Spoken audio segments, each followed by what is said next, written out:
Molweni Mzantsi Afrika. Molweni bantu baseMzantsi nonke kwindawo enikuzo. Khawusinike ithuba. Khawusinike ithuba. Umamele nje umzuzu omncinci. Mhlambi izoba luncedo kuwe lento endizoyithetha this morning.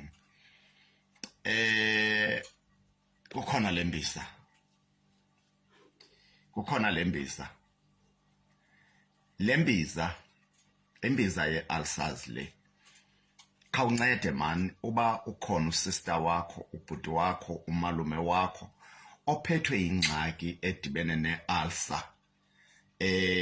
Utata umqhwana uza kunceda camakho. Ndikhathele kukuba ndibe nezinto endingazityiyo, uthi ndikhathele kuphela zinhlungu, usithi wena kudala ndihamba ugqirha ii-ulcers azipheli. Khawufumane lembiza, 200 rand lembiza, only 200 rand uzokohlukana nenhlungu. Khathathe lembiza uzokohlukana nenhlungu. Abantu abaninzi ke abasenalo ithemba uba uzokwazi ukuncedakala because kudala mhlawumbe umntana abantu ezama, kodwa mntana sekhaya. Khawuncede, khawufumane lembiza wohlukane ne-ulcers. Yebo, yes, ndiyakuthembisa into yokuba unexesha elide unazo ii-ulcers, kodwa bezama bethi bazinyanga zingancedakali. Khawufumane lembiza katata uMaqabaza unyange ii-ulcers onazo. Yabo, yes. Ii-ulcers ke bantakwethu uzoba nesishisa apha, ube nento eshisayo, uvuba lento iyashisa, ube nesishisa mhlawumbe ugqiba kutya okanye ukutya ukubuyise uphalaze ngenxa yento yoba unezilonda ezisemathunjini ezizawugqitywa leli yeza. Uyayibona? Yes.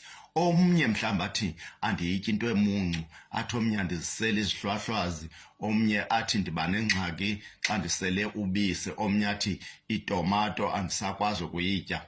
Jonga, nali liyeza. Sihlobo zam ke esele zincedakele phaya eCape Town, phaya koMpumalanga, koLimpopo, baza kuxelela, bazawungena athi umntu ndancedwa leli yeza. 200 rand ke sihlobo zam. Ndicela ke bantakwethu sinyamezeleni ukuthi ke uba ngaba ukhona umuntu omaziyo ophethwe zi-ulcers, umxelele into yoba nalo uncedo.